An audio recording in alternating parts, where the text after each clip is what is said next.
میں تو اپنے دوستوں کو کہا کرتا ہوں کہ جب بچوں کو خرچی کے پیسے دیں تو اس وقت ہی ان کو تھوڑے سے زیادہ دیں اور ان کو کہیں کہ یہ کسی اپنے کمزور دوست کو دینا، راستے کے اندر کوئی سائل ہوا تو اس کو دینا، اور وہ بھی ان کی عزت نفس کا خیال رکھتے ہوئے۔ یہ جو نمائش کا جذبہ پیدا ہو گیا اور یہ جو سیلفی کا زمانہ آیا، اور اس نے تو رہی صحیح کسر ہی نکال دی۔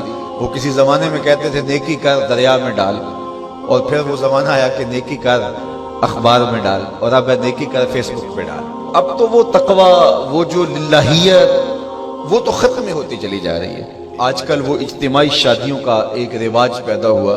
ایک دفعہ مجبور ہو کے مجھے کہیں جانا بھی پڑا، تو وہ میرا پہلا اور آخری موقع تھا۔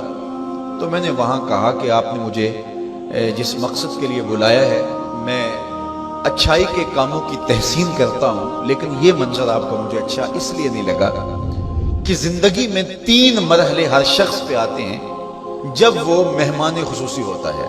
جب وہ پیدا ہوتا ہے، کالا کلوٹا بھی کیوں نہ ہو، سارے اسے دیکھنے آتے ہیں۔ جب وہ عروسی کا جوڑا پہنتا ہے، چاہے مرد ہے چاہے عورت، تو اس وقت بھی سارے لوگوں کی نگاہ کا مرکز ہوتا ہے۔ اور تیسرا، جب سفید کفن اوڑھ کے آخری منزل کی طرف چلتا ہے تو سارا شہر کہتا ہے چلو اس کا منہ دیکھائیں۔ بلکہ اس کا یہ پروٹوکول ہے کہ امام کعبہ بھی ہو تو وہ پیچھے کھڑا ہوگا، اس کے جنازے کو آگے رکھا جائے گا۔ یہ اس کا اعزاز ہے، یہ اس کی تقریب ہے۔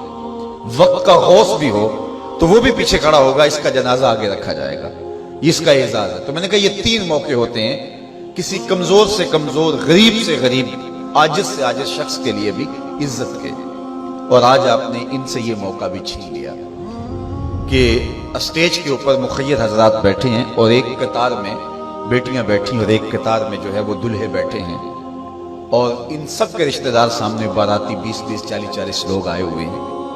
تو ان سب کی غربت کا ہم عملاً مذاق اڑا رہے ہیں۔ آج یہاں میں کسی کے چہرے کے اوپر خوشی نہیں دیکھ رہا، اگر مسکراہٹ ہے تو وہ مصنوعی مسکراہٹ ہے۔ کاش کہ ان کے ماں باپ کے گھروں میں جا کر کے تنہائی کے اندر ان کی مدد کرتے، اور یہ بیٹیاں اپنے گھر سے نکلتی اور ماجرا ہوتا۔ اب ان کی غربت کا گواہ آپ نے کتنے لوگوں کو بنایا، اور صرف اپنے اشتہار کے لیے۔ تو یہ مزاج پیدا کریں، عزت نفس نہ کسی کی مجروح ہونے دیں۔ سب سے قیمتی شے انسان کی عزت ہوتی ہے۔ کبھی آپ نے دیکھا ہو بارش پڑی ہو اور کیچڑ ہو اور کوئی بندہ پھسل کے گر جائے تو وہ بعد میں دیکھتا ہے کہ مجھے چوٹ آئی ہے کہ نہیں، پہلے یہ دیکھتا مجھے کسی نے دیکھا تو نہیں ہے۔ اس کا مطلب یہ ہے اس کو اپنی جان سے عزیز اپنی عزت ہے۔ تو مت کسی کی عزت پہ انگلی اٹھائیں، مت کسی کی تذلیل کا سبب بنے، مت کسی کی رسوائی کا ذریعہ بنے۔ لوگوں کو عزت دیں۔ جب تک غلامی موجود رہی، حضور نے فرمایا کہ جو خود کھاتے اسے کھلاؤ، جو خود پہنتے اسے پہناؤ، جو تمہارے بھائی لگتے ہیں ان کے ساتھ حسن سلوک کرو۔ جبکہ وہ آقا کا جوتا بغیر اذن کے چھو لیتے تھے تو آقا اس کو بھی کوڑے مارتا تھا، لیکن میرے حضور علیہ السلام معراج سے واپس پلٹتے اور کہا بلال تو کون سا نیک عمل کرتا ہے، میں نے جنت میں تیرے قدموں کی آہٹ سنی ہے۔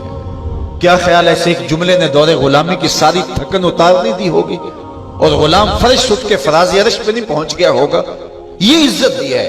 علامہ اقبال علیہ رحمہ نے وہ جو ابو جہل کا کعبے کے پردے کو پکڑ کے زاروں کے تار رونا ہے اور حضور کے خلاف رب سے شکایت کرنا ہے، وہ لکھا ہے۔ تو اس میں جو شکایتیں لگاتا ہے ابو جہل کعبے کے غلاف کو پکڑ کے، تو اس میں ایک شکایت یہ لگاتا ہے کہ از محمد سینہ ما زار زار، ہمارا سینہ بڑا دکھی ہو گیا ہے، اس شخص نے تو ہمارے نظم کو خراب کر دیا ہے۔ با غلام خیش بر یکخاں نشست، یہ جو دین لے کر آیا ہے اس دین کے اندر یہ سبق ہے کہ غلام اور آقا ایک دسترخوان پہ بیٹھیں گے، اور اگر غلام اور آقا ایک دسترخوان پہ بیٹھ جاتے ہیں تو پھر کہاں گیا ہمارا قریش کا سردار ہونا؟ تو یہ تو ہمارا سب سسٹم تلپٹ ہو جائے گا۔ لیکن میرے حضور یہ دین لے کر آئے تھے، انسان کی بنیادی عزت کو بحال کرنا تھا، اور حجۃ الوداع کے موقع پر حضور نے پاؤں تلے جس طرح کسی چیز کو روندا جاتا ہے اس طرح کچلتے ہوئے فرمایا آج کے بعد میں تفاخر ختم کرتا ہوں، کسی عربی کو اجمی پر، کسی اجمی کو عربی پر کوئی فخر نہیں ہوگا، کوئی فضیلت نہیں ہوگی، نہ کالے کو گورے پر اور نہ گورے کو کالے پر۔ فضیلت کا معیار کیا ہے؟ ان اکرمکم عند اللہ اتقاکم، جو متقی ہوگا اللہ کے نزدیک وہی عزت والا ہوگا۔ چلو سیکھیں قرآن، کیسا ہے اجر سنا، ایک حرف قرآن جو پڑھے، کیسا ہے اجر سنا، ایک حرف قرآن جو پڑھے، ایک نیکی ایسی ملے اس کے جو برابر ہے۔